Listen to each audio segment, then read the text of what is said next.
Believe it or not, they called her the throat goat. What I'm saying in the most vulgar way is that she knew how to rock the mic.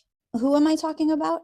Nancy Davis. Before she met and married Ronald Reagan and became the First Lady. According to this unauthorized biography, Nancy would slob on the knob and she was known in Hollywood as being the best.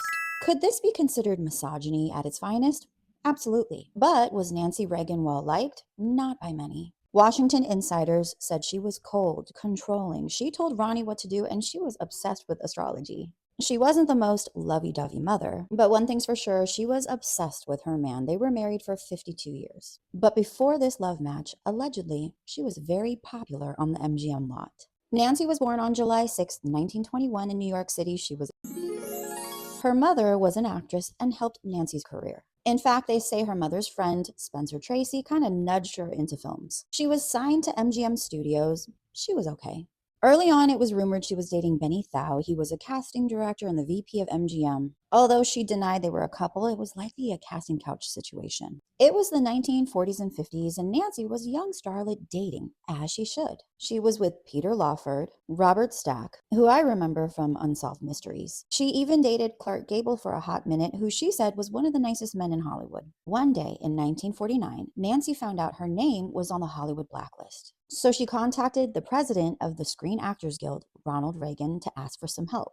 He found out it was a different Nancy Davis, and they began to date. They dated for about 3 years. Apparently, she saw other people, he saw other people. He was reluctant to get married again because his divorce from Jane Wyman left him devastated. But guess what? After 3 years of dating, Nancy and Ronnie got married at the Little Brown Church in Studio City, which is still there, I might add. It turns out Nancy was knocked up, which was a big deal in 1952.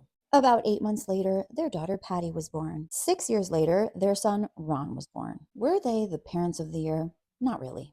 Patty said her father chose a career over the kids and he was largely unavailable. Patty and Nancy had a tumultuous relationship. She said Nancy was only dedicated to Ronald. Nancy's relationship with her son, it was okay. As for her relationship with her stepchildren, remember Jane Wyman had 2 kids with Ronald. Maureen, Ronald Reagan's eldest child, apparently referred to Nancy as the Dragon Lady. And for a time, Michael, Ronald and Jane's adopted son, lived with his dad and Nancy, but this relationship wasn't great either. One big happy family, I guess. I was a toddler when they were in office, so I don't remember that much. Except that while in school, we got handbooks from the DARE program, which freaked me out. And Nancy kept telling us, just say no. Nancy Davis Reagan passed away at the age of 94. Was she really known to love the Yum Yum canon? I don't know. But I do know she didn't really care about being a star in Hollywood. She just wanted to find a man.